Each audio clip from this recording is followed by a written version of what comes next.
Hey friends, welcome to the 10 Laws Podcast with East Forest. I am East Forest. Thanks for joining me. Thanks for lending your ears and hearing this message that is transmuting across time from the past to your future so that we can do this dance together. This week, I have another conversation. Our dear friend Shane Mauss is back. I love this guy. He is this wonderful marriage of being a comedian and also a devotee of science. And he has a wonderful podcast himself, and he was doing this wonderful tour that I'm sure he'll get back on where he just sort of merges all of these things together. And he has a leg in the psychedelic realm as well. And he's got a great perspective, and he's a funny guy. I mean, Rod and I were listening to some of his comedy albums that are on Spotify, and man, that was so fun. I haven't been out to a comedy show in so long for obvious reasons, and we put it on while we were cooking, and we were just laughing our asses off. So he's a talented man, and it's really, really happy that we're able to have him back. If you missed the first podcast with him, it was at the very beginning of COVID, and we were both a little stunned by the momentousness of what was going on. I think it was like the first weekend or something of, like when everything hit. And we actually recorded this a bit back. Sometimes I record a lot of these at once, and then I'm for various reasons. And this was, I think, in October. So if we're talking about anything back then, keep that in mind. But we do our best to keep these things evergreen, and I'm just happy to be able to share it with you now. Thank you for subscribing to the podcast if you haven't already. That helps with the AI algorithm machine people. They like that apparently, and we like it when you give a review. The 5-star reviews on Apple Podcasts, they're easy. You just go. You have to go to the main show page, not the list of all the episodes. So if you hit kind of like details on the show, and then go down and say more episodes, and then you see that long list, and you scroll all the way to the bottom. No, wait. I mean, it's all episodes, or I don't know. It's one of these things. So you get down there, and you can see it. And I just want to say thank you to the latest written review by Libre. Said the world needs more of this podcast. Lots of love, creativity, and non-judgmental thought without being cliche. 5 stars. Man, thank you. Well, thank you all of you who have taken the time to review and share the podcast with your friends online. I just really appreciate the support. You can even make clips of it, I believe, if you go to the player on eastforest.org. I don't know if you really want to go hardcore, but who's got the time for that? No, I'm kidding. I do appreciate the sharing and particularly the messages. You can always reach out at team@eastforest.org or just at Instagram East Forest, Facebook East Forest Music, Twitter East Forest Music, so forth and so on. Lastly, other pieces of business. Last week we released the Hallelujah, my Leonard Cohen cover, and that is out wherever you listen to music. I'll give you a clip of it today here in the show. But if you want to hear it in high glory, in full resolution, you can do that at eastforest.org. Hit the music tab there, and they'll take you over to the Bandcamp, where you get to see all things good like that. I've been busy working on some collaborative pieces with people. We finished mastering the Possible record, and I've been working on a book since about a year, actually. And I'm sad to say that I had an agent who was shopping the proposal around, and I don't anymore. Let's put it that way. So I was a little bit dismayed and thinking maybe I should, self-publish, or do I try to get another agent? But I quickly discovered that if you have a book proposal that has been agented and then you try to get another agent to touch it, it's sort of like being a bride who almost got married and then you're looking for a new groom and they're not really interested. Tainted goods, it feels like. But truth be told, I am trusting in the process. And I realized that maybe I need to relook at this proposal, essentially the book itself, and see if I could make it stronger. And that's what I've been doing all weekend. And you know what? I think it is stronger. Man, it is a journey getting a book together and out there. I've done a lot of albums. I think I'm up to like 30 some releases, and this feels like a whole nother beast in itself. But it's a fun challenge, and the impetus for doing it was, I've been out there doing the ceremony concerts, and there's a ethos or a message that's been forming in that I wanted to see if I could put it into the written form. Because some people, that's their doorway in. And for other people, it's the music. For others, it might be the podcast. For others, it might be retreats. For all of us hardcore ones, it's all the above. But I want to meet us all, each of us, where we're at and give us different doorways to walk through. So I'm going to continue working on it amidst the other things. And we'll see what happens. I'll keep you updated. More to come in the future, my friends, but I won't trouble you with that now. For now, let's get into this wonderful conversation with our dear friend of the podcast, Shane Mauss. So please explain this large beard to me. Last time, just to set people up, you and I spoke on this podcast. I think it was literally the weekend or the Monday after quarantine dropped in March. And we both were a little like, as touring people, we're a little like, wait a minute, what's happening? Pause. Yeah. And you had just started to cancel a very large potential tour. There was a great unknown in front of you.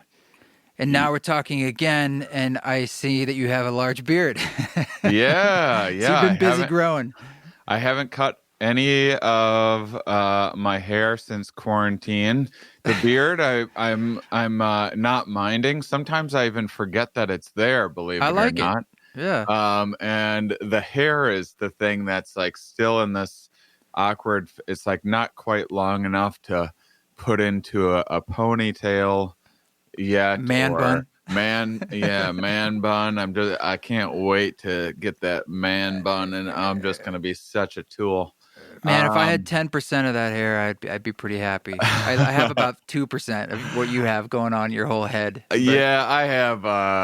Well, this is my first beard. I've had stubble for years. Oh, you have a gift. You should be doing this. Yeah. Yeah, I didn't know. I didn't know this would happen. This is I'm pretty. Does your hair grow like this everywhere in your body? Is this like you're just a hair machine, or is this comes out of your face? No, great question. No, I have look at that bald. No one chest. can see this, by the way. It's just audio. It's just only you and I get to enjoy the glory. I know you got to explain it to people. Well, he's showing me. He took his pants off. I took my pants off. I have nothing down there. It's like a Ken doll. No, I have this. My chest. I don't have hair on my chest. I have like sporadic, like weird fly hairs. That's actually a thing. Here's a weird. Is this a kink? I don't know that it's if you're not if you have that question, the answer is it probably is. Well, I have these like strange. So I don't have I have hair on my nipples, and then I have like a little bit of. I have just like sporadic weird fly hairs that are like thick and like 2 inches long, but like one every like few inches, and so it's a strange growth that I have on like shoulder, back of the neck and stuff. And I like, which I haven't been in a relationship in a hot minute now, but usually when I was a serial monogamous until like a year and a half ago. And I was like, I gotta try something else. But anyway, in that, I like getting my hairs pulled out with the tweezers. I like the short, acute, just like transient passing like pain of like it's like a little bit of a rush. That could be a slippery slope, Shane. The next thing you know, you're a cutter or you're a burner. I'm surprised I'm not a cutter actually, because it's interesting the way that so there's ways in which like the pain pathways work in the brain where there's like slow like throbbing pain or whatever, or like soreness or whatever, and then there's this like short sharp pain like, oh damn, get your hand off that burner or whatever. And those ultimately they kind of like cancel one another out. You can really only experience one kind of fully at the and so they kind of inhibit one another. And so this is perhaps some of why like acupuncture and massages, and not that there's not lots of other things going on, but part of why it's so relieving for people.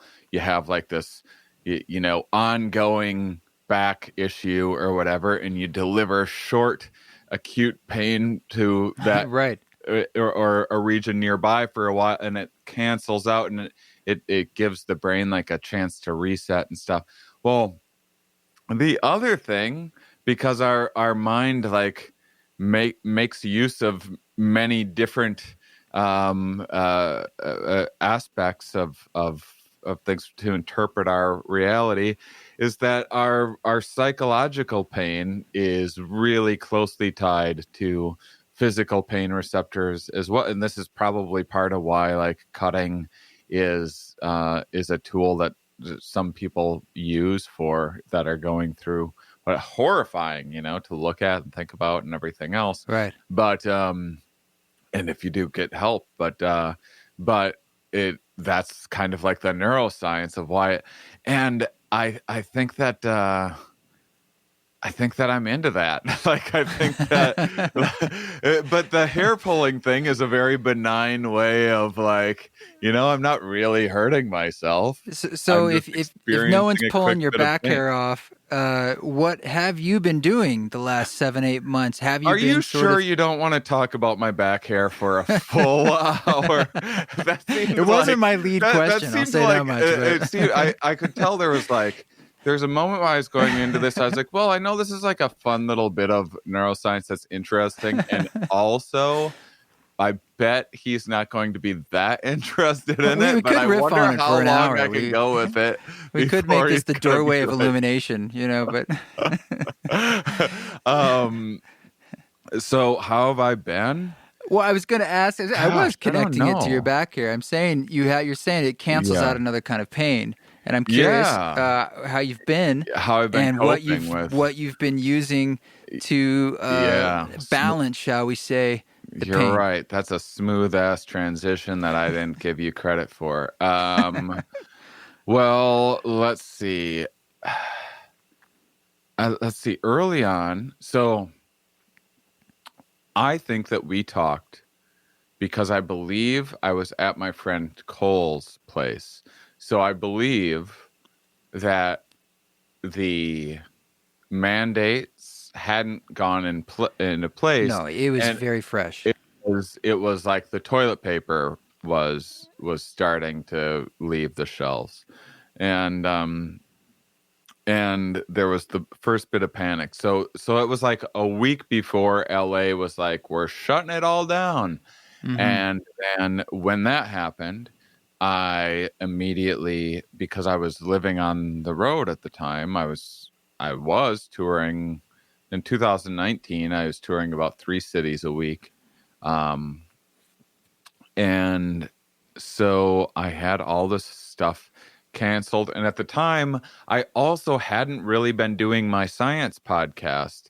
So I wasn't talking with scientists for like, there had been like 2 or 3 months where I wasn't talking with scientists like I typically do. So I also wasn't in the loop. Like I remember in February, this is before I talked with you, there was this biologist that was like canceled on me. She's like, I don't want to be in a room with people right now. And I'm like, what are you talking about? Yeah. Okay, I have a contract. And then she's like, maybe we could podcast if we were outdoors. I'm like, outdoors? I can't do that with the sound and stuff. She's like, well, okay, maybe we could. And then she's like avoiding like her home and office. I'm like, what's up with this lady? She's like, okay, maybe I could get a big enough university space if we were like a minimum of 6 feet apart and like no shaking hands or anything. Yeah, I'm like, what is this lady? And then finally, I was like, you know what? Let's just do it next time. I'm through. Dude, once there's no passes. next time. Yeah. And she's like, okay. And I know, you probably think I'm crazy or whatever. But if I were you, just stock up on stuff because there might be a run on things in grocery stores and Like, everything okay, else. sure. Yeah. So, and then That's when I cute. talked with you, I still hadn't really talked with that many people about it. I went back to, I had all of my gigs canceled through to Michigan. So I had this whole West Coast tour, and then it was through to Michigan in mid-April. That was my next gig, which I had a feeling I was going to cancel, but either way, I was heading west. I was like, okay, great, I'm going to come visit my parents in Wisconsin. Haven't gotten to see them much for a while. I'll hunker down there until I, sort out how long this is going to be or whatever. Then I started reaching out to like infectious disease people and stuff. And I was like, oh my God. This is way worse than I thought. Where's the toilet paper? I mean, the toilet paper thing was still silly, but it's, that's been one of the fascinating things about this. It's been, financially, tough, if not devastating for me, but I'm fortunate enough that I can hunker down with my parents for a while and get a reset, which I've really been making the most of this time. Everything outside of the financial aspect and the worrying about humanity and how long various things are going to they like people point to like a low death rate or whatever, which is great as we continue to manage things and less of a death rate. But there's still not that many people talking about some of what the potential long-term health implications might be for people that are getting it, maybe getting it a second time, third time down the line. Who knows? It's incredibly contagious, and then the economic aspects, all that stuff is like, I guess was making me anxious, and for that, I want people in the world to do well, but at the same time, like I've been doing all of these great things that I've been on the road for 14 years straight. Yeah, I'm imagining it's like a wonderful break. I know, like I'm guessing you probably wouldn't have really hit a stop button unless you had to. And for the whole world to hit stop, for people who are on the road, it's kind of a wonderful, like, well, then I guess I won't have to do that for a while, and I don't have to feel guilty. Yeah. I'll just take a break.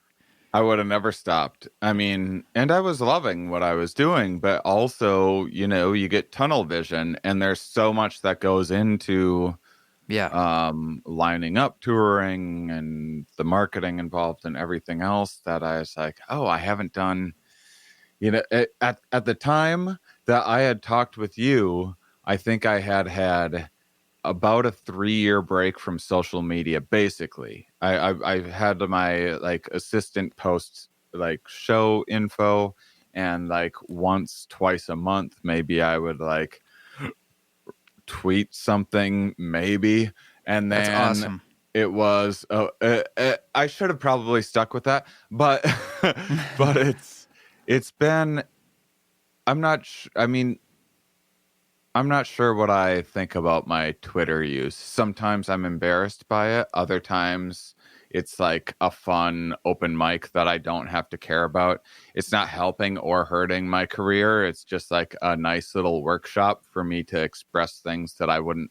It's like when you go to an open mic as a comedian and you use like the filthy or like edgy jokes or whatever that you wouldn't try out on like a paying audience. And Twitter is like kind of just like a trash heap. So it's kind of nice in that regard. But Instagram, which I had never used, was this, I was like, oh, I actually sort of like this. And I'm like not hooked. I'm not like wasting a bunch of time on it. I'm not obsessing about how many likes I get for a post or whatever. I mean, so this is like Gary Asper playing the AI computer at chess. I mean, you're playing a game of chess with the greatest AIs in the galaxy, Yeah. that are vying to tweak and change your brain with every glance and Yeah. analyzing your moves. And if you feel like you're winning, I say good on you. Yeah. But step carefully, I know. young Solo. Yeah. I mean, but it has been kind of fun to explore doing remote podcasting. Which Yeah. I'd never done a remote podcast until this, and was like committed to doing all of mine in person quite stubbornly. There's been a lot of advantages to doing things remotely, pros and cons, of course.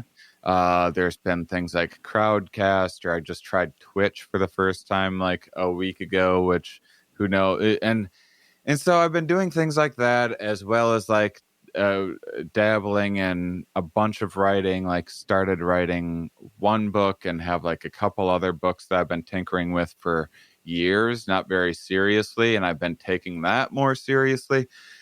So, man, it's been, Been pretty rad. yeah. And then from a anthropologic lens, I mean, this is the most remarkable time of that I've ever experienced. To see, Yes. I mean, things like the toilet paper thing toilet paper, freezers, guns, streaming equipment, butchering schedule. If you want to butcher an animal, I only know that from my Utah space. That's like impossible to get a spot.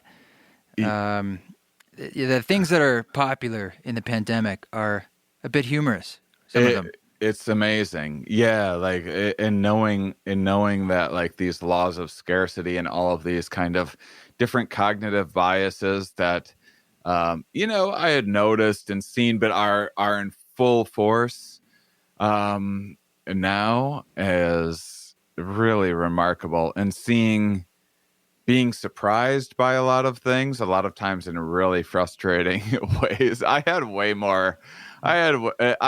lot more confidence in humans' intelligence before the pandemic. Yeah. Well, this is an interesting segue, because I did one of the things I wanted to ask you about was thinking about social media and thinking about this pandemic and the way that ideas are spreading, particularly, I'm just going to brand it conspiracy ideas for now. I know that's a big blanket. But I wanted to dive into this with you, because there's a science angle and there's also just like this weird social angle. And it feels to me, maybe it's just amplified because of what we're going through. And maybe it's always been this way, but it feels a little different than it's been in years past. And we're really like pushing the edge of what is truth, what is real. I mean, there's no consensus truth anymore, even amongst like something from science. Even that now. It's like, no, that's a camp, right?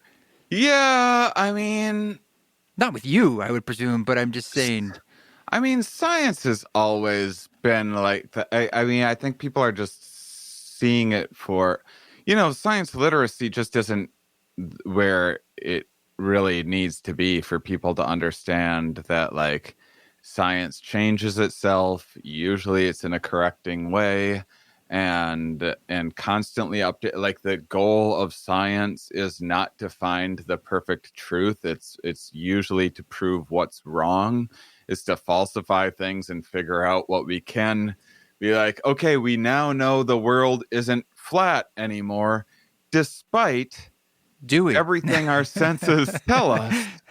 Which, I mean, it's interesting. I think that's actually an appropriate analogy for things that are going on, because there's such a difference between our evolved perceptions and then our ability as tool makers to wield a tool like science or collect knowledge in new ways and have objective reality interacting with our evolved psychology in these counterintuitive ways. And so when I say something like, when I make a comparison to flat Earth, people might be like, oh, that's silly. Like no one's a flat earther anymore. And that's amazing that we've gotten there because everyone, 100% of humans were flat earthers at one point.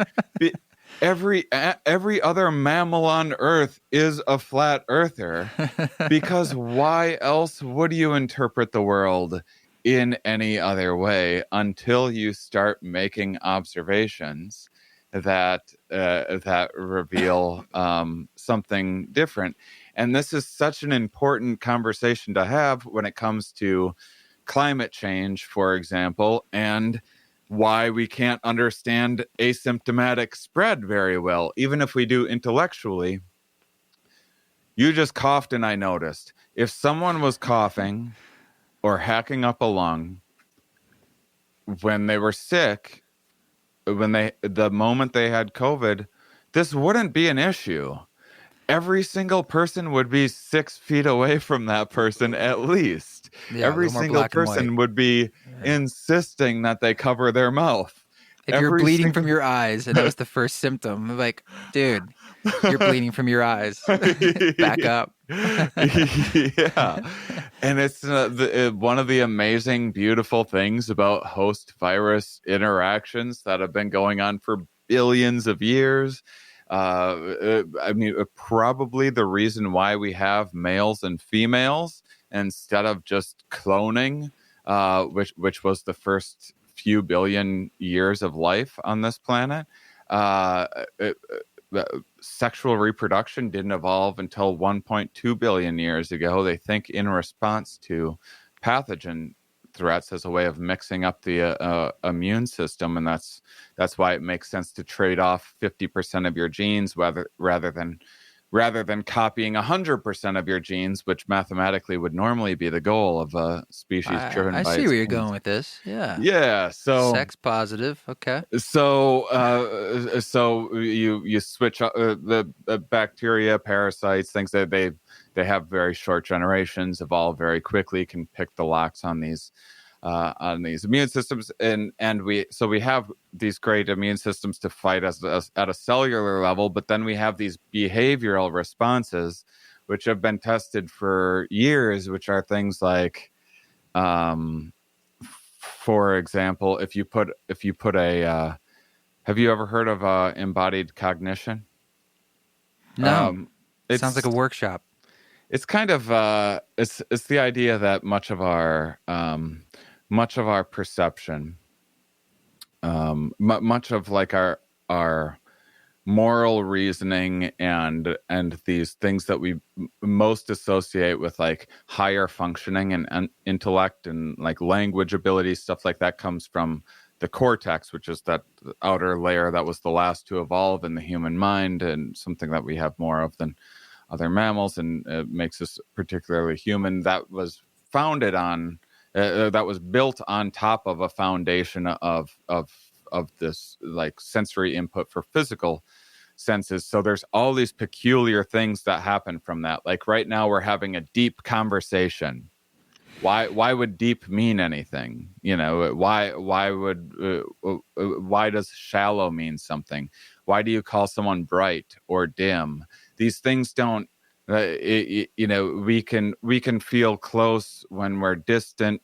There's all of these metaphors within language, and the way in which we interpret our reality and perception are in these physical metaphors.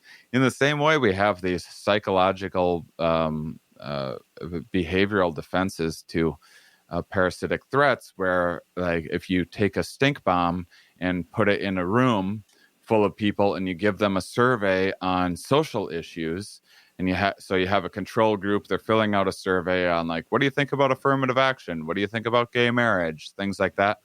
People that are in the experimental stink bomb condition, who have their disease avoidance primed, and therefore their behavior primed to be averse to new and different things, tend to be more against affirmative action, more against gay marriage, basically more against any kind of outgroup signal, any kind of novelty. from an immune system's point of view, this makes sense because the immune system's like, let's just take care of whatever threats are in the immediate hierarchy environment of needs. Yeah. before Yeah. we go out and explore and perhaps interact with more threats. So these things happen all the time, and we have all of these evolved behaviors for, like I said, distancing when someone's hacking up a lung. This comes quite naturally to us. And it's not that that's accurate. There's plenty of times when people just choked on something throughout the millions of years that our ancestors evolved, where there wasn't an actual threat or pathogen or anything, and things evolved before we had things like germ theory. It's just that our psychology evolved these heuristics that are these probability interpreting reasoning machines of like, okay, someone's coughing, let's give that X percentage of a chance that there's a threat there. It's better safe than sorry, and let's avoid that. And so when you have something like that's asymptomatic, which probably only was able to arise in us because a virus needed to evolve to be kind of sneaky enough to get past all of our modern defenses. I think there's a lot more to it than that, but like us living in close confines and stuff like that are different than environments that we evolved in. But this is our conscious explanations for why we do things arise from these kind of internal effects that in primings that we aren't consciously aware of. So you ask someone why they're hoarding toilet paper, and they'll give you this story about needing to stock up for survival or who knows how. But it's not that logical, actually. The real thing driving a decision like that, usually, not things like you're going to be doing more remote viewing or whatever. That's like a logical thing to buy a webcam, and it's no surprise that we had a shortage on webcams for a while as everyone unexpectedly needed this new resource. But when it comes to something like this law of scarcity, I can promise you could go around a town and buy all of the pencils off all the shelves in every like Office Max and grocery store and Target and everything else. And people would start being like, where are all the pencils going? Are we running out of pencils? Oh my God. And there would be like a news story about this pencil shortage. And so this is, trends can just take off this way, but you ration this kind of logical consciousness tries to put together this logical story of what's going on. And when it doesn't look or feel like someone's sick, the conscious narratives that you're going to come up with might end up sounding as crazy as like scientists are making up a hoax virus to microchip us with 5G tower, this and that. And that's just easier for the mind to wrap its head around than, hey, we haven't evolved for this. Yeah. Well, there's no scarcity of ideas. If anything, there's so many ideas going around. That's what feels also a little bit different, is that there's as much information as you could want, but if in some ways there's any avenue you want to explore, any rabbit hole you want to go down, it's there for you to validate your own reality tunnel. Mm-hmm. And there's no real keel to your ship except yourself. I mean, there is no longer like an institution anymore. Anything could be like, no, this is the North Star, but now you're veering off from that. It's starting to be like there's multiple North Stars for different people. Yeah. And sort of why, Compounded with, then alongside that, you have a lot of motivated reasoning, and then you have a lot of confirmation bias, as you're referring to. Mm-hmm. But I think motivated reasoning is some of the starting point where we want to justify our what we, want to be true. You and I are live performers. I want to be live touring and not just in some distanced way. Gosh darn it. I want to be making just as much money as I ever have, if not more. And it would be easy to tell a story that, that the best way to do that is if I can tell myself some story that, like, it's perfectly safe for people to pack in a room shoulder to shoulder, in a comedy club or whatever showroom, and then once you have that motivation, I mean, the brain is great at looking for evidence. I mean, anyone listening right now could hear the word purple and then say, like, look for purple. You'll find purple in your environment really quickly. I guarantee that 99.9% of your environment isn't purple. So you're saying, though, we're finding what we want to find. If that's the case, then let's say it's like a QAnon type thing. You have to take that back to its root. There's something that you wanted to find. Maybe it's like, I want to believe that the system is not what I'm told it is, or I want to believe that it's truly a sham, or that there's a true evil. Like, what's more evil than eating kids' brains? And that's about. I don't know how you can go much further than that. Yeah, I mean, it's a heck of a. If you want to trigger disgust, which is a great way to affect people's moral behaviors and elicit a response from others, that's a great way to have, like, a bunch of, like, child molestation and things like that. Like, there's a pedophile ring in the basement of a pizza store. Actually, there's not a basement in that basement. Well, whatever. There used to be. And I should correct myself. It wasn't kid brains. I believe it's the adrenal glands. So it'd be very important. Who'd want brains? Kid adrenal glands. Yeah, you don't want some, like, nursing. What does it do for you? Adrenal gland. Oh, you want that child adrenal. You've never got down with that child adrenal? It's pretty. I mean, I can see why people like it. Like, it's morally a little iffy, sure, but once you get that child adrenal rushing through your adult body, wow. No going back. I think that there's again a lot going on there, which is.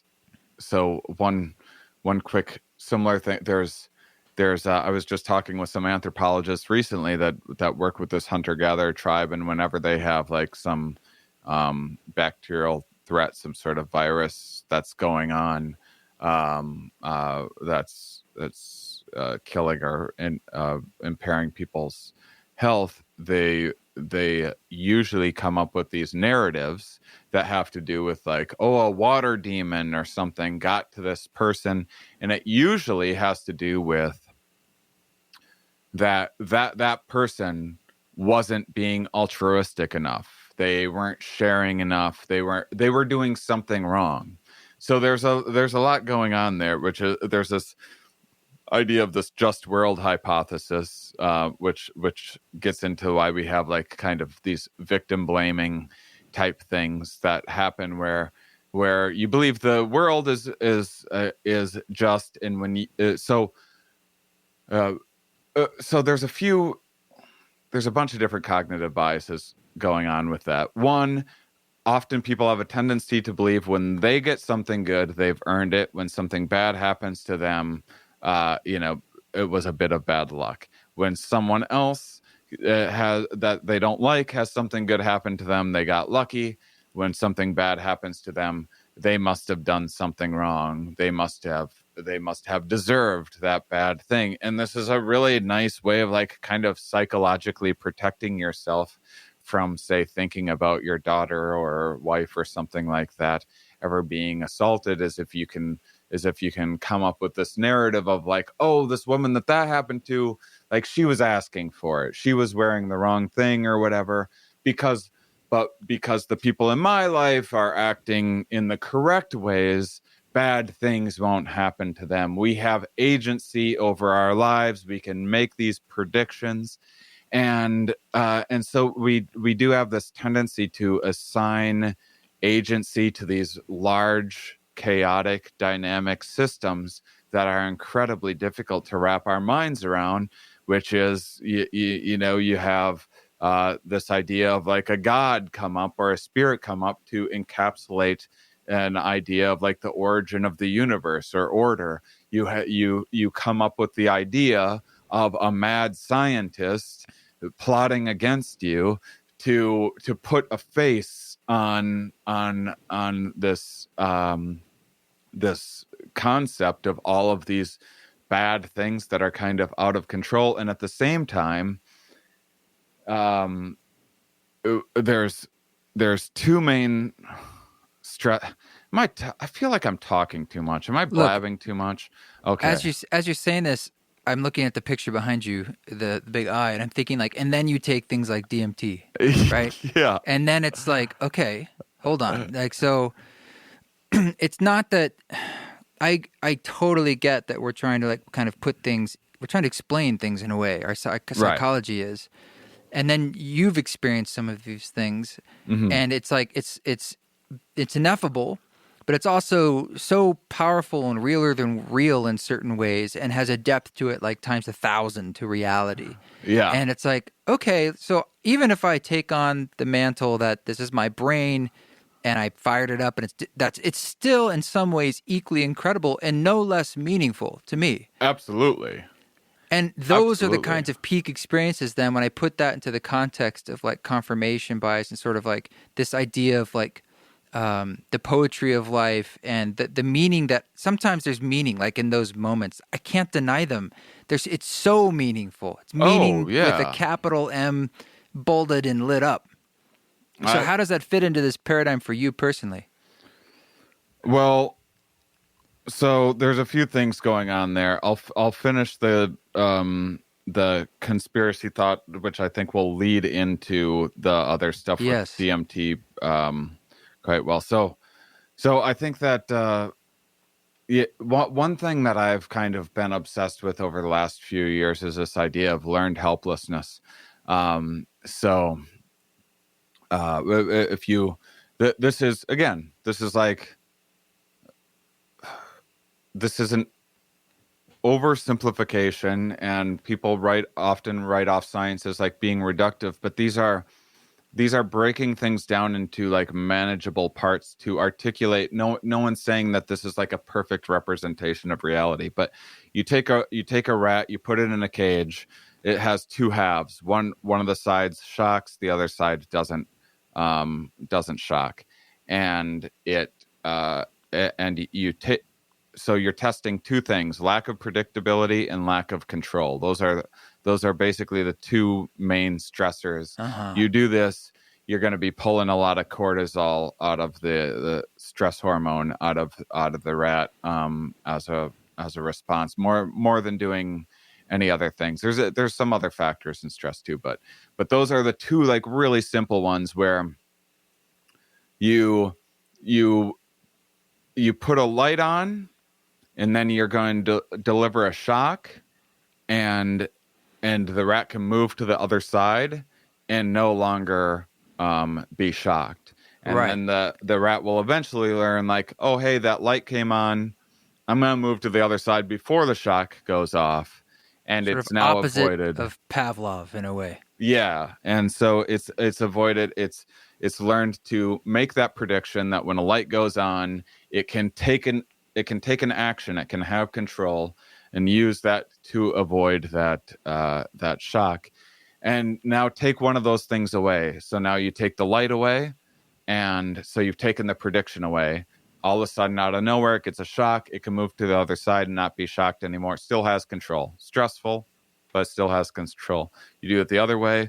You take away the side to run to, and now it just gets a light. So it can predict and when it's going to get the shock, but there's nothing it can do about it, except it can brace itself, and it can like psychologically prepare itself, and it will brace for the shock.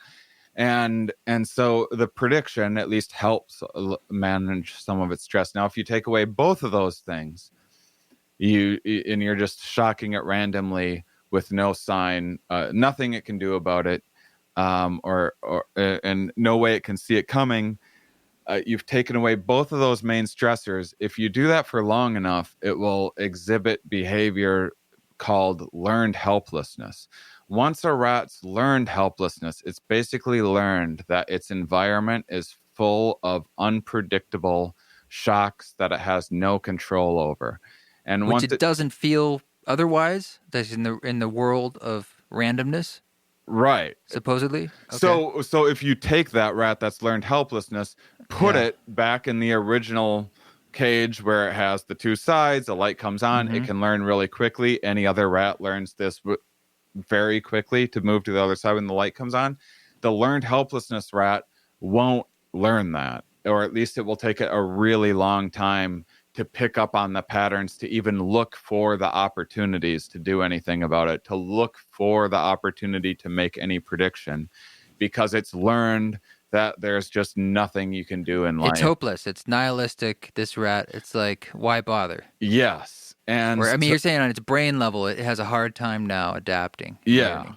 And so, and the way that I think of consciousness is this like very fanciful story that is this expression of almost like a phenotypic expression of these much more nuanced things going on. So to me, the conscious expression of learned helplessness sounds a lot like, there's no point in any. I mean, I know, because I throw in the towel in life all of the time. I'm constantly dealing with like, what's the point? I'm a speck of dust in the universe, and none of this matters, blah, blah, blah. It's when you start cutting. Yeah. It's when you start pulling hairs off your shoulder. And then, but this is what I think is happening with a lot of the conspiracy theorist stuff, which is that you had, this is especially bad during COVID, where this is brand new. There's not a lot of control over it, and it's incredibly difficult to make predictions. I know that I have been having a very difficult time making accurate predictions about how this thing's going to play out. I imagine a lot of people are. And you know, a conscious expression of that is just to spin narratives of a world that is against you. And there's some utility in that if there is truly no control or predictability, your energy is best used just licking your wounds, you know, than trying to go out into futile endeavors where there is no opportunity. And so I think that this started a lot around the time of Trump, where a lot of people didn't see this coming, and then came up with stories of why this is. I know, like my grandma didn't like Trump when he started. You know, she's a fundamentalist Christian, and like hardcore, reads religious books, you know, many hours a day, has for decades, and she exceptionally devout, takes things very literally, probably something called schizotypoid, and she didn't like Trump at first, and then when he won the nomination, and then associated like, well, the Republican Party is the closest to God or whatever. Then when Trump won, she came up with this narrative that we all got like cards from her and stuff that was like, this is clearly divine intervention. This must be God's will in some way. I mean, I could read you an email that she sent me a few weeks ago that was all about well, he's not the normal type of guy that you would see at church, but maybe we need a warrior right now. You'd to never see him at forward church. Yeah. And I think that's a lot of what's going on with conspiracy theorists. I wish that I was more empathetic and sympathetic. I get discouraged with myself that I'm not more compassionate toward the plight that I think that they're in. But my God, conspiracy theorists have just been such incredible assholes. But I'm with you. And on top of that, I just want to add that at times things do happen, there are ways. There are all these shades of gray. And I don't think either of us would be like that. Hey, the government's great, or the NSA isn't doing that. Or, I mean, whatever. There's a never-ending amount of corruption going on all of the time, and sometimes some conspiracy, some shenanigans going on there, and so all sorts of stuff. It's a mixed bag, and that's part of why the truth has been eroded in some ways, because things have happened in the past that we now know about as fact. Yeah. I mean, here's where people ask me.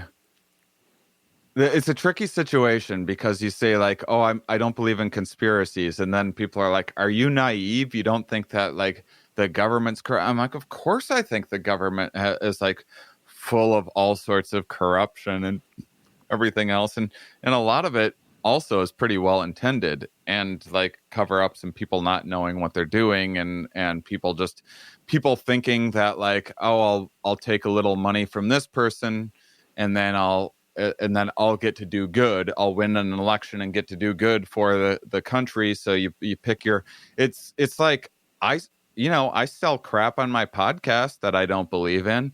And I do that pull to a back help hair fund the greater good. What's next? And this is motivated reasoning again. I sell toothbrushes sometimes on my podcast. There's a lot of great things about this Quip toothbrush, right? There's also a lot of things that I don't like about it. They're like, it's not quite as strong of a brush as I'd like. There's awesome things about it that are like, it's really clean in an area that other electronic toothbrushes have like crap collecting. This isn't even in like the marketing thing that they give you. It's just a thing that I noticed. I'm like, how is this not their number one selling point? Every other electric toothbrush is disgusting and you're putting gross petri dishes in your mouth. This should be the selling point. So I tend to play up things like that I like, and I tend to not talk about the things that I don't like about it. It's not lying. It's just not a full representation of my assessment of reality. And I think a lot of that's going on all of the time. That's what social media is. I mean, oh yeah. Are you familiar with Ralph Nader's story? His life story? Yeah. I mean, the Cliff Notes. The Cliff Notes, like how he got his money and stuff in the first place with like, speaking of conspiracies. It's this is ringing a bell, but no, remind me. Yeah, it's because this is a great example of like, here's a bunch of corruption. It was proven, and then like there's ways you could interpret it that would, for me, be going way too far in some kind of misunderstandings that conspiracy theorists are having. So let's tease apart. So there'll be real conspiracies, and then I'll like kind of make up straw man arguments. That would sound like something like conspiracy theorists would say. So Ralph Nader has I don't know every detail of the story. He's a lawyer at Harvard, has a friend die in an automobile accident. He looks into this automobile. I think I'm getting this right. This automobile has a really bad safety record. It seems to be responsible for more automobile deaths than other automobiles. He looks into it further. Apparently, there's the back suspension in it has been altered so that it can like spin out. So like in commercials, it looks like, whoa, cool, this car can like do donuts and stuff. Mm-hmm. But when you drive it in real life, you're much more likely to go to I think the documentary is called Unsafe at Any Speed.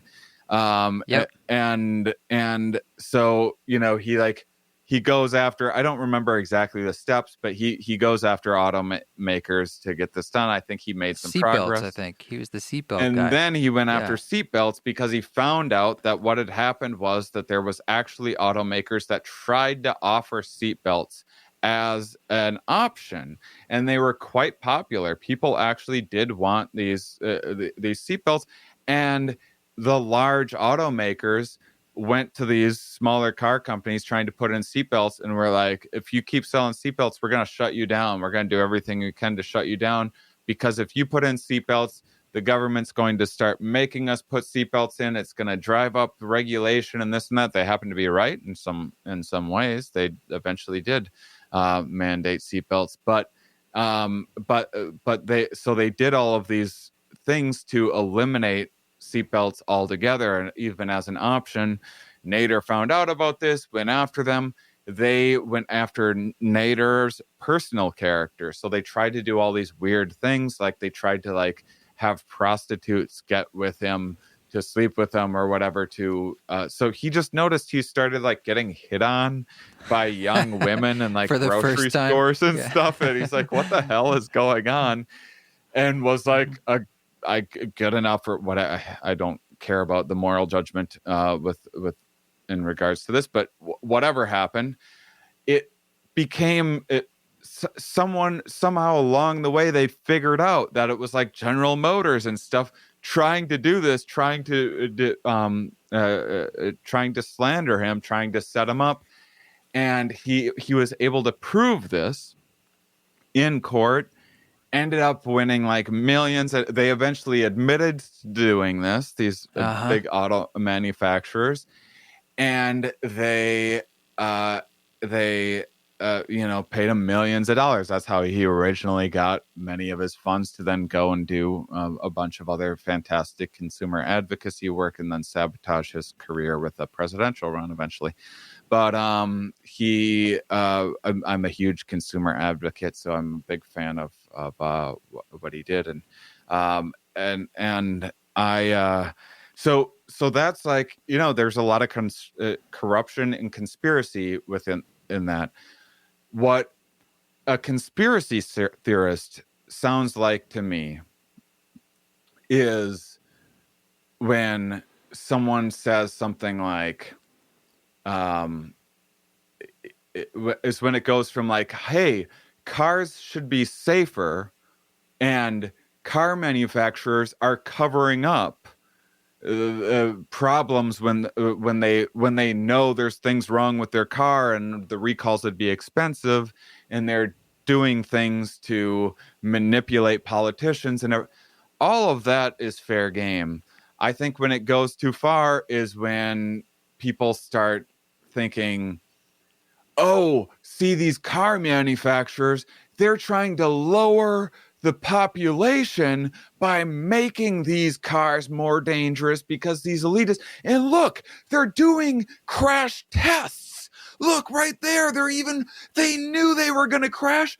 They've been crash testing that. It's like, no, dude, that's not what a crash test is for. That's what really happened was no one seeked out to kill. They maybe cut some corners, or were maybe okay with X number of deaths because we have to, and we all have some motivated reasoning to be okay with certain amounts of costs. It's when the story just goes like too far, and there's too much intention in the origin. So I think there's a way more cover up going on, and way more obvious stuff happening than the more far-fetched conspiracies. The other thing going on with conspiracy theorists is that there's a reason why there's so many of them in comedy, is because comedians are pretty naturally intelligent people, but they rarely have an education. So they've rarely learned things that you would learn in 4 years of college education that would be able to help you, interpret science literacy a little bit more. Also, we are rewarded. We're creative. We're great storytellers. and we attach to novelty. You can't just tell the exact same dick joke that everyone else is telling. Well, You need to think of new, fancier dick jokes. You need to think of like evolutionary biology dick jokes or whatever, or put your new different character or voice, or here's my Trump impression with a dick joke, whatever it might be. There is novelty often gets rewarded. And so you have this propensity for coming up you get rewarded for coming up with these novel stories. You're a creative, intelligent person without the background to really interpret and understand these things. Add that with the internet and confirmation bias. And then you have a bunch of like comedians, friends of mine that are like big into these things. And so I think that you see this with like, like, oh, look, Bill Gates was modeling a virus almost just like this 2 years ago or whatever. Like, yeah, this is exactly, if they were modeling viruses like this, then their models were startlingly, they were doing a great job. They knew that there was lots of coronaviruses in the past and were modeling what might be able to happen in the future. That's exactly what scientists do in every single field all of the time. And so it's just that there's not a doubt in my mind that there's like politicians and people out there that are going, oh, hey, there's this virus that's going to cause a shitstorm. Take advantage. Let's suppress that. Let's take advantage. Let's make a bunch of money. Let's strike some deals up with different pharmaceutical companies.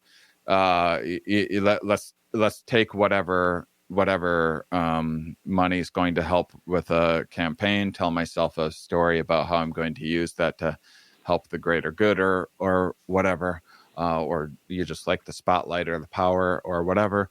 No doubt that's happening all of the time, but I think that people have been mixing up the scientific community with authority, and I don't think science has that much authority. I talk with scientists all the time, and they live pretty humble lives and make a pretty humble living, and no one really gives a shit about what they're doing.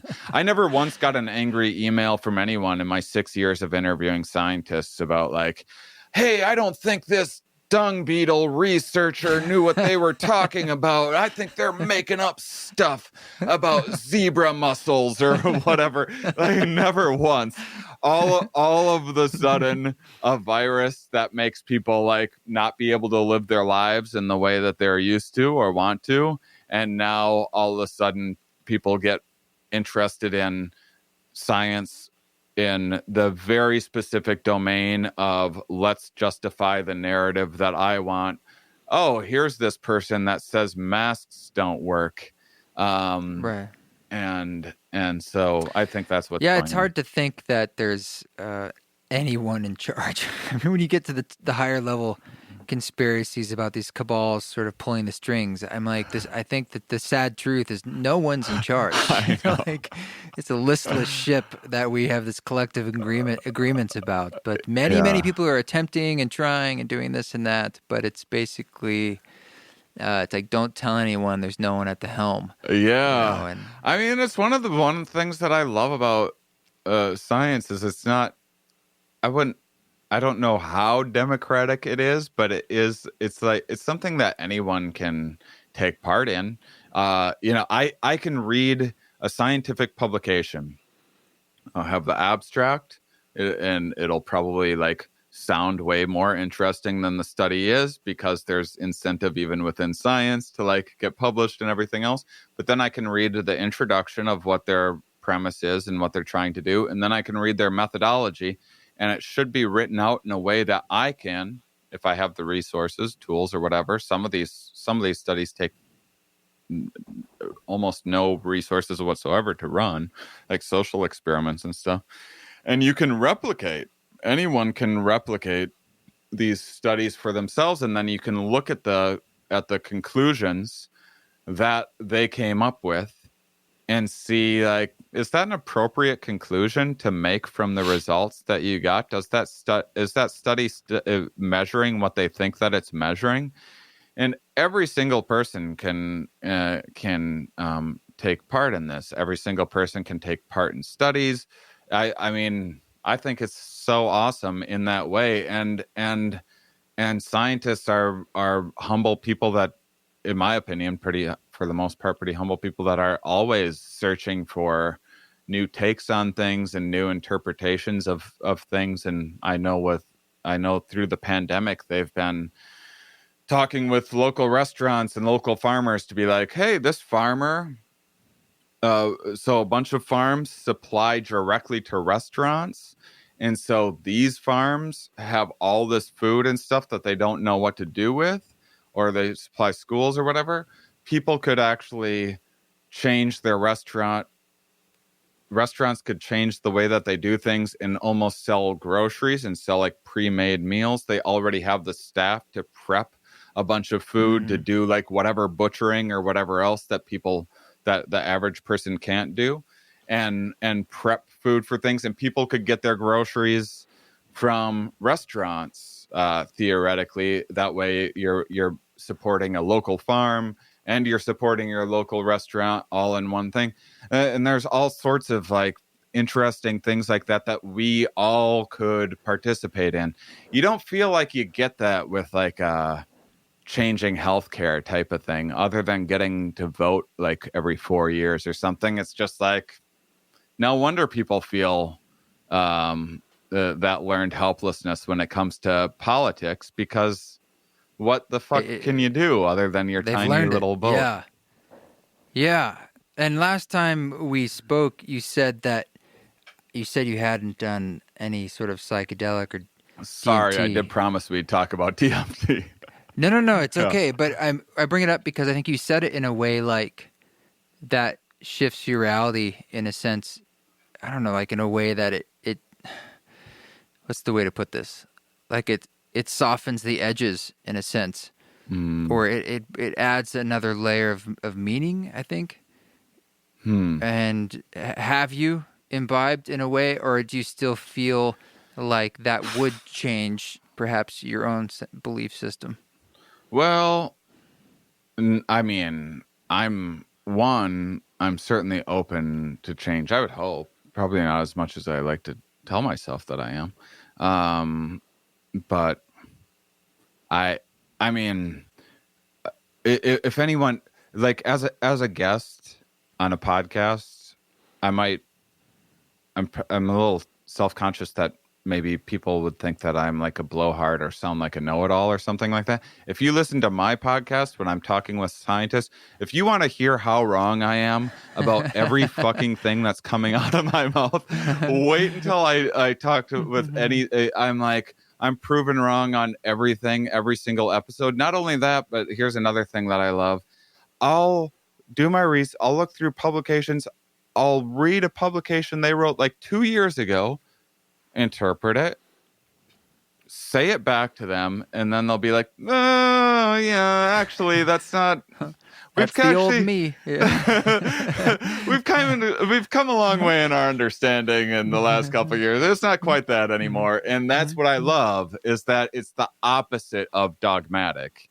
And it's constantly changing. Not that science doesn't have its own dogma, but so anyhow, I would hope that even if I'm not open to my perceptions being changed, that psychedelics would open them without my consent. I think that the reason why I haven't done DMT in 3 years now, other than microdosing, which is lovely, by the way. Microdosing DMT? Oh, it's so good. Just like a little, I'm assuming you mean like a little bit. Yeah, man. Okay, yeah. You never have?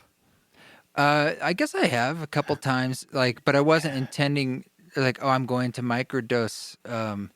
Like maybe someone had one of those new vape pen type things, and so you're just like, does this work? Yeah, and you get a little bit. Or many years ago, I think someone sprinkled it in a spliff, and I thought it was interesting because it was sort of like I was getting the early, but I don't have earlier as that much after experience too, that I would know. You know, like that afterwards of like that little body buzz and everything has like a little sparkle to it, and it's like everything's the same, but just with just like a sprinkle of... The thing with microdosing DMT is I think it can very easily become not a microdose. You just have to be okay with that. It's Oh, for sure. And that's fine. It's like, okay, you just have to mark out the time just in case you got to sit down and go into the galactic center. I've never microdosed anything else successfully. Not that I've tried that much, but I've only tried a couple times with mushrooms. Never did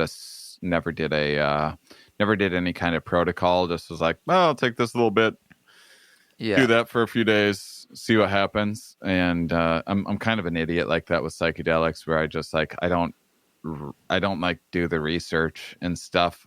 Because I find that when I do, it's like it's never quite. I like to find my own right amount and right. Well, anyway, whatever I did, it didn't work. Like I've tried to microdose for depression with mushrooms, and it made it much worse. Yeah, not much worse. It made it worse. It was enough where I'm like, I'm done with this experiment. I did that like at least 2 or 3 times, but a couple things. DMT. If I were to have a breakthrough experience. Gosh, I just feel like there's a few things going on. One, I want to write a book about DMT, but not until I've written like 2 other books that aren't about psychedelics, because I don't like being known as a psychedelic guy, and that's becoming more and more of an issue for me. Did that to myself, and it's fine, but... I have the same story, in a way. Really? I don't want to be the psychedelic guy, and I actually wasn't like, oh, we have to talk about that. You just brought it up, and I was like, oh, that could be interesting. Sort of a doorway in. But in my own career, like I'm interested in essence in like just how do I live well and feel better. And there's lots of ways to do that. And for me, psychedelics have played a big role in that. Yes. But for some reason, I can't stop talking about them, even though I don't do them that much. Yeah. You know, they keep coming up. And I've released records about it, but it's still not my thing. I think that they're an incredible tool, and what a great gateway to, like, psychedelics for me are my gateway to communicating perception and consciousness and abstract ideas to people in ways that they might not otherwise be interested in. I hope to be able to put together shows that are like, hey, come and listen to me talk about cognitive biases and logical fallacies for an hour. Not as marketable as a show about psychedelics, which can basically be the same show, you know, just with like just with a few mushroom stories sprinkled in. Yeah. And that's what's been amazing about it for me. And I never seeked out to, in fact, I didn't even think that there was, when I first did a show about DMT, or about psychedelics rather, I had no idea that there was an actual demand for psychedelics. My experience with talking about psychedelics was I could maybe talk about them for about 5 minutes in front of a crowd before people started giving me goofy looks. And that 5 minutes had better be like goofy jokes, like, I took mushrooms and went into a Best Buy and unknowingly stumbled into the camera department and thought I was watching a movie about me watching a movie about myself. You know, like silly, like absurdist jokes. Not which is saying, what it like, had been for a long time. Yeah. What's that? That's how it's been, and has, you know, it's always sort of very surface level, or has to be a joke. Yes. Yeah. And that's fine too, but I wasn't able to, I didn't see a path forward in saying like really meaningful things of like the positive ways in which psychedelics changed my life. I had been eating mushrooms by myself for 2 decades before, and you know, sometimes with friends too, but mostly by myself. And it wasn't in like Burning Man. It wasn't involved in any cultural. So I I was just completely ignorant to the like psychedelic crowd or movement or Renaissance or anything that was happening around the same time that I was just like, hey, well, I'm just gonna put together a show about psychedelics and see what happens. It actually, the first time I tried it, I was headlining a week in Houston. They had these disastrous storms that were like causing deaths and flooding and stuff. And there was, for whatever reason, this comedy club was still doing a show on this night that was awful. Just like no one should be going anywhere. But there was like this comedy contest going on. So it's like on the off nights, comedy clubs will be like, hey, newcomers, bring your friends, and whoever gets the biggest laughs wins this and that thing. It's a way of getting a bringer show in, basically. And because I was there for the week, I was meant to like headline and do material while the judges tabulated their scores for the newcomers, right? And so it was just a way of like getting people in that wouldn't normally come in on a Wednesday night or something. Then this weather situation happens, so no one shows up. But they still need to do this contest. Comics are still dumb enough to show up, and comics do their thing. You know, the staff comes out and watches to try to be supportive, and then now I got to do 45 minutes to a room full of comedians, and I have to, and there's like no audience other than comedians, and to do like the regular like setup punch thing that works well for audiences, like comics are kind of like in on that, you know. It's like a magician, like using the 101 tricks in front of other magicians. You know, you got to like pull out the stunts a little more. And so I was just like, screw it. What if I just talk about psychedelics for 45 minutes or just for as long as I possibly can, and just like quick string together as many jokes that I can think of that I've used through the years. And I did that, and I was like, oh damn, I guess I have an hour of psychedelic material. And then I was like, maybe I'll put together a show. And my agent at the time kind of liked the idea, and I did a thing at a little indie show, and like all these people came out, and a room full of people had like, this is an unpolished set, and I had never gotten a reaction to any in terms of the enthusiasm, in terms of like people wanting to come up. You know, I've done shows where I've absolutely like destroyed like solid material that's like been on TV, jokes I worked years on, and it was a hot night, hot crowd, just leveled the place. And afterwards, people will be like, hey, nice job, and leave, you know. After my psychedelic show, there's just like a line of people like wanting to ask me a million questions. I'm like, oh, okay. This might be a thing.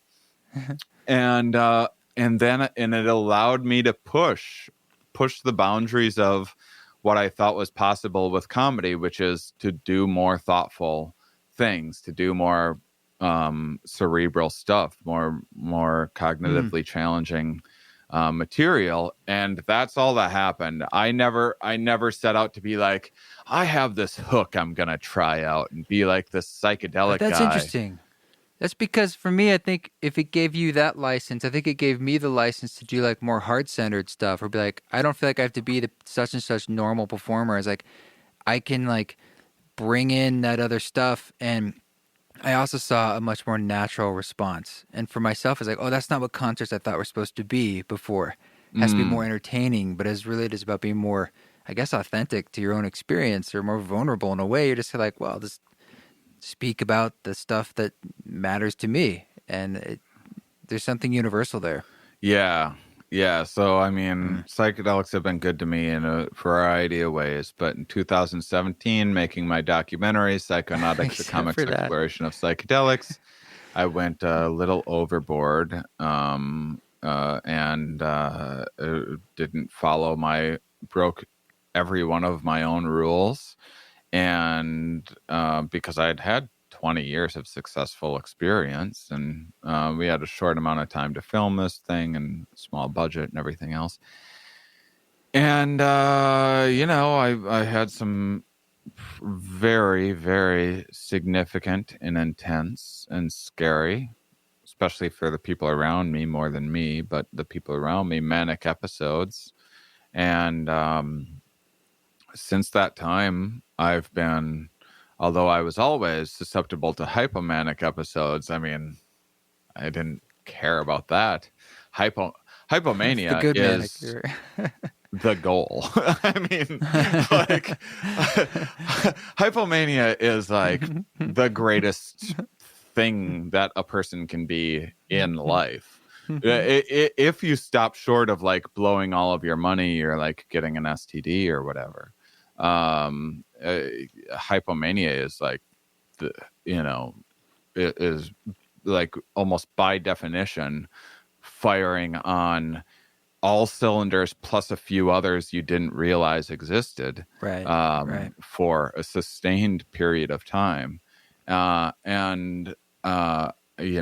It's amazing. And it comes with cost, I suppose. But if you can stay out of mania, which I had for a long time, you're in good shape. Now that I've gone manic, it's just a trickier territory. I just know that like those pathways have been open. I hear that. Yeah. And much in the same way that after I smoked DMT, and I smoked a lot of DMT too. So, I mean, I think that was part of what had happened was I really established some pathways that would have otherwise not stayed connected for long enough to, form like real structures and real like memories that then became like very easy to access. So I'm not the only person that this happens to. It's a somewhat common report for people that have done like a lot of ayahuasca or DMT, but then you go and like do mushrooms or acid or ketamine or something like that, and you can kind of open up those worlds. Yeah. So I'd done tons of mushrooms before I ever did DMT, but I never had a DMT-like experience within mushrooms until after I had done DMT. Changed those pathways, then did mushrooms again, and then I was having DMT-ish experiences. In that same way, I worry that that's what mania is like for me now. And I think that if I was in a cabin in the woods by myself, which I have the beard for, I think that I would be okay with going manic for a few weeks. I think that I would be okay. Risking the idea of going manic for, not setting out to do it. But it imposes so much on others and so much concern from other people and everything. And like people just can't, handle when I start talking about like time travel and simulations and stuff endlessly and getting super paranoid about it. And so, I think that I don't think that I would go. I think that if I smoked DMT and had a breakthrough experience, like as soon as this podcast is done, I think that it would be an absolutely lovely experience and remind me of a lot of the many incredible experiences that I had. I only had I had like 3 bad DMT trips out of like 100. Only 3. That's not bad. And the bad ones were like really interesting. There was one that I thought maybe I was having a seizure or something like that. It was like I fucking went for it. And I had like, instead of like 3 hits or 4 hits of DMT, I had like 12 and like huge ones. And I had already broken through and I was just like had the wherewithal to just keep on hitting it. And I thought that I fucked up. Like it was the scariest thing. That was the second to last time I ever did DMT. The last time I did it on my documentary. But Wow. But I think that I'd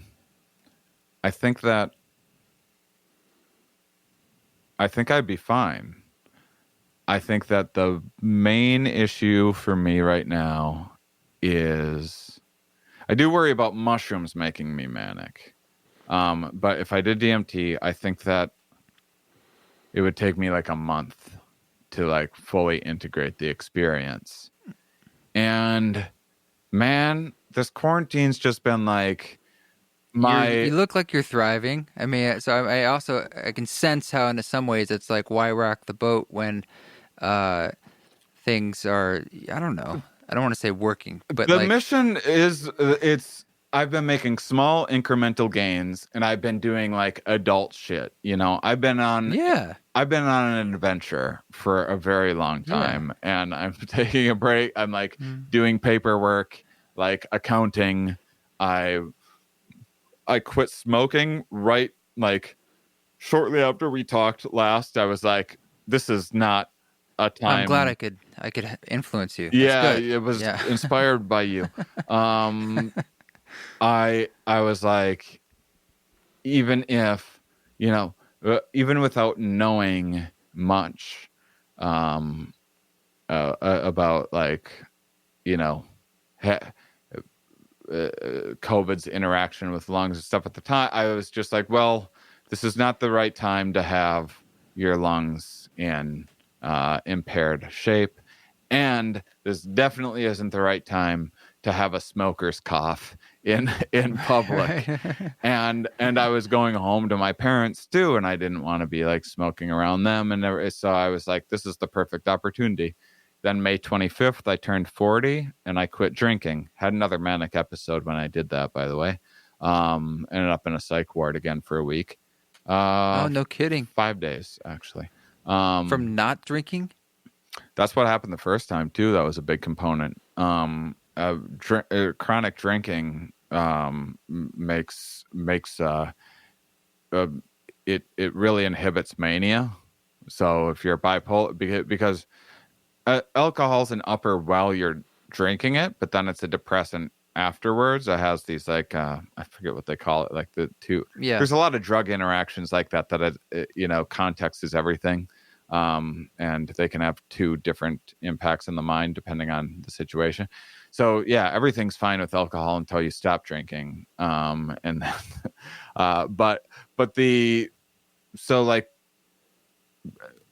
it dampens my mood like kind of chronically and keeps me out of that manic state for the most part. And so when I quit drinking, I always go hypomanic. And then twice now I've gone manic. I've quit drinking 3 times. First time just hypomanic. The last 2 times I went manic both times. The first one took a little longer. The second one was right away. There's a million other things going. I was hypomanic from the time after I talked with you. Once I had to leave LA, I was almost immediately hypomanic. I didn't need much sleep, super creative, hyper productive. And it was pretty awesome for a couple months. And then it was just like I could feel things ramping up. Mid-May, I had it's a whole long story. When I went bonkers in 2017, I thought like time travelers were after me and stuff. I was putting together these ideas, and the long and short of it was one of the bizarre things that I became very convinced of and shared with a couple people that were close to me was that it was something to do with like the logic of it, of like what I was trying to explain was like if you take it was like how our subconscious minds are picking up on information that we aren't consciously aware of. but if you know how to look for it, you can see like interpret people's conscious experience and what they're saying to understand like what the subconscious is picking up on. You know, when they say like kids say the darndest things, like kids say these things that are like really profound, but they aren't consciously aware of like what is profound about them or whatever. It's like that. And so I had this idea that like Christopher Nolan's movies backwards, like in order, were a good way of articulating this puzzle of like how the mind interacts with this other space and the future and how things can come back from the future and how things can be sent back from the future into our reality and interact with it, but we're still going forward. And I was like, this is what Christopher Nolan's next movie is going to be about. It's going to be about this very thing. And then in mid-May, I saw the preview for his movie Tenet, and it's the thing that I like for whatever reason in 2017 was very convinced he was going to be making his next movie about. And then when that happened and I was hypomanic, I was like, huh. And it just got me thinking, like, what if that was true? That, like, if that prediction came to fruition, what other predictions that I made back then might, you know, like I just wasn't being patient enough. And it got me like creeping toward mania. And at the same time, I'm financially stressed, throwing a lot of balls in the air. I'm not sleeping much. I'm working like crazy. I'm trying to keep my business afloat. I'm trying to pay my staff, which I built a team for touring. You know, a full-time assistant, part-time social media person, PR person, you know, web person, podcast editor. And I ran out of money. I quit drinking, ran out of money, and George Floyd happened all in the same week. And it just was like too many stressors. That was a powerful week, yeah. And it just broke my mind, and I didn't believe that any of it was real. I didn't believe anything was real. And I started thinking about the things that scared me, which are like psych wards in prison. And I started thinking like, I need to confront my fears. Oh my God. And it led to a confrontation with the police and a trip to the psych ward. So I confronted my fears. And it was actually a lovely trip. First trip to the psych ward was the scariest thing that I ever went through. Second trip was super interesting and very useful. And now I think that anytime that I feel myself going that way, which I can usually feel it coming ahead of time, hopefully I can still, when that happens, I think that it's a good idea to follow the protocol that I'm setting in place for myself when I'm not manic. But I think that now that I'm not scared of psych wards, I think that I might just be taking an annual trip to a psych ward for the rest of my life. And I'm okay with that.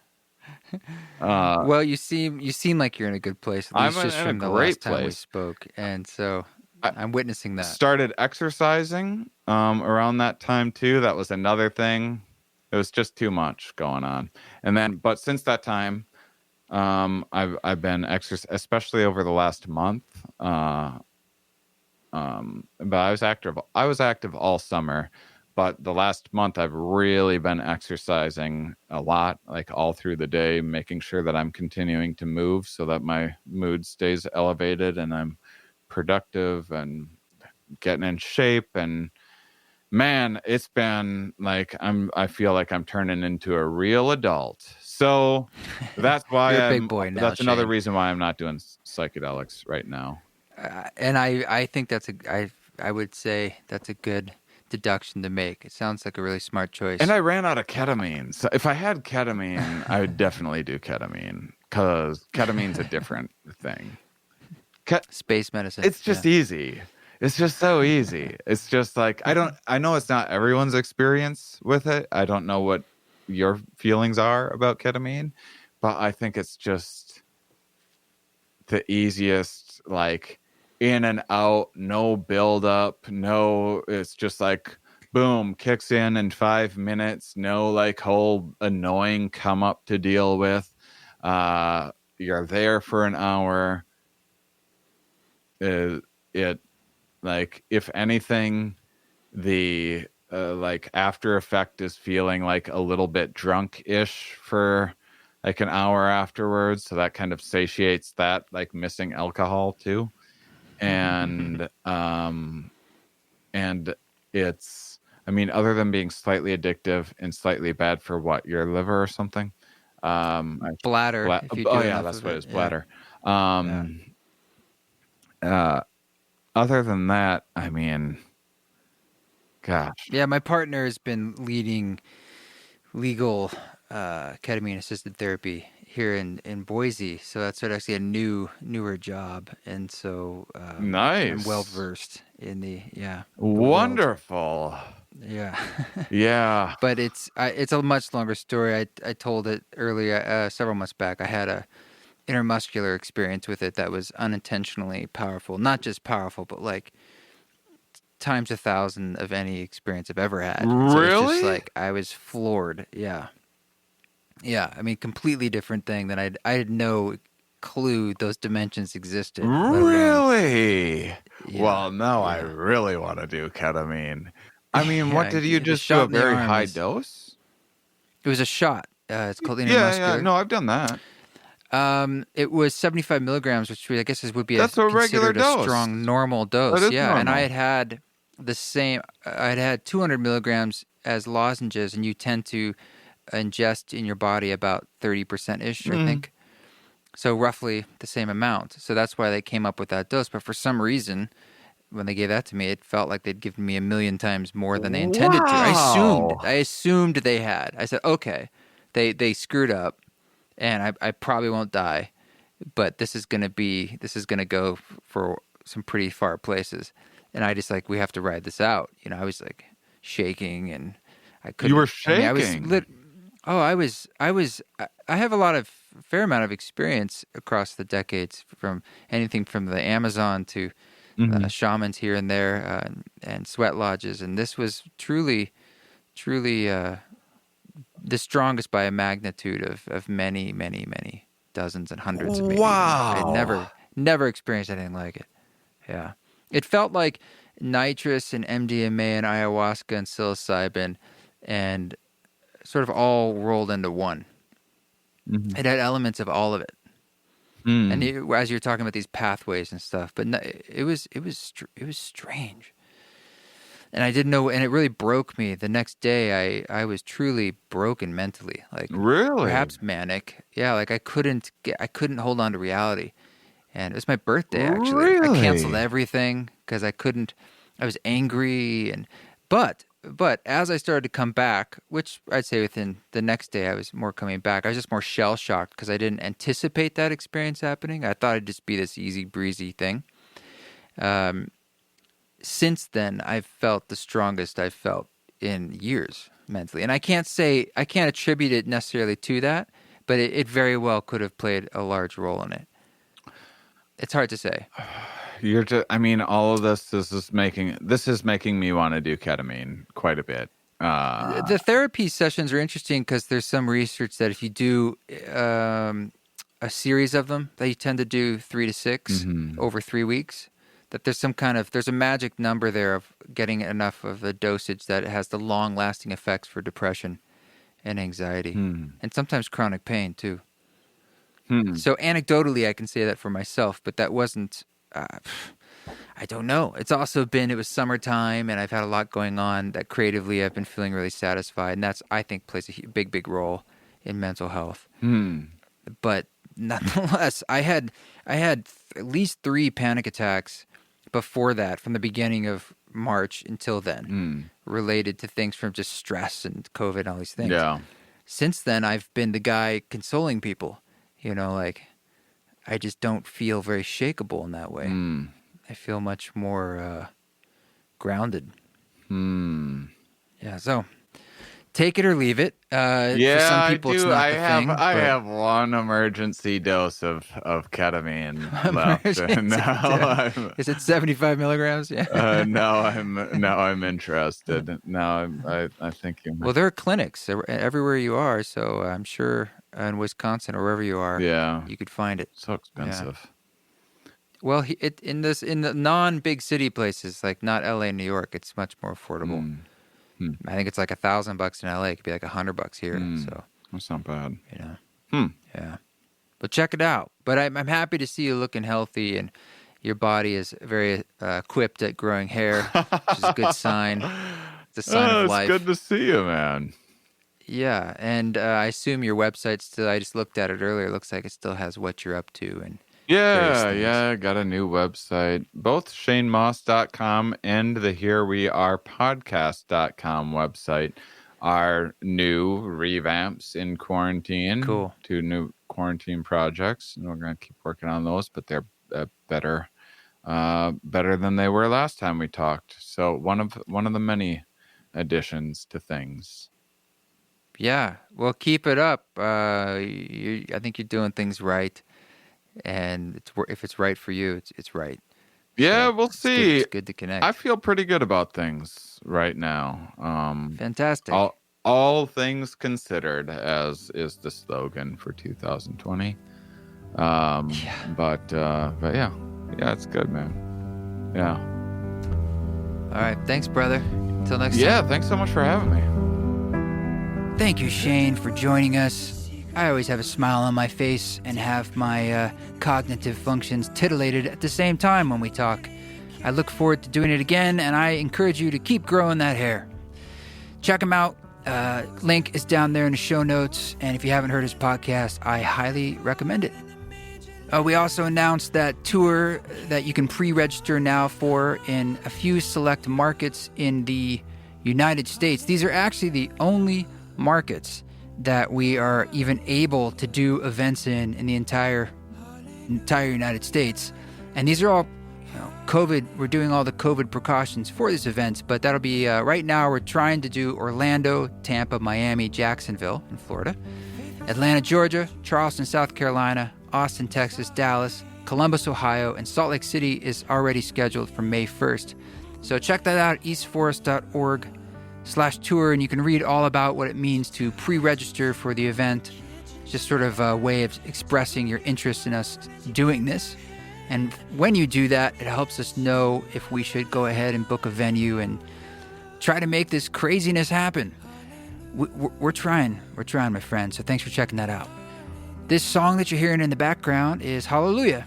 This is the song that was just released last week. It is a cover of Leonard Cohen's song. It's something that I just did for fun here in the studio, and then I decided, hey, I'll just give it a shot and record it on the old piano because it was just tuned. And Rod is like, you should release that. And so it was a bit nerve-wracking to put myself out there like that. It's not something that I normally do, this sort of style, or I haven't done any covers, frankly, in recorded form that I've released. So this is a first for me, and it's definitely on my edge of tenderness and vulnerability. But thank you for listening and for accepting that. And thank you again for subscribing, for reviewing the podcast, for taking that time to do it. We had some other beautiful reviews that came in as well that I wanted to just go quick shout out to Jen Collar for doing a written review, Guyan Mudra, and Greg Collar. Greg, you said that I think it was your daughter that was going to be reviewing, and she did, because that must be Jen. So thanks to all you guys for making that review on Apple Podcasts. And thanks to all of you for listening and being a part of the community.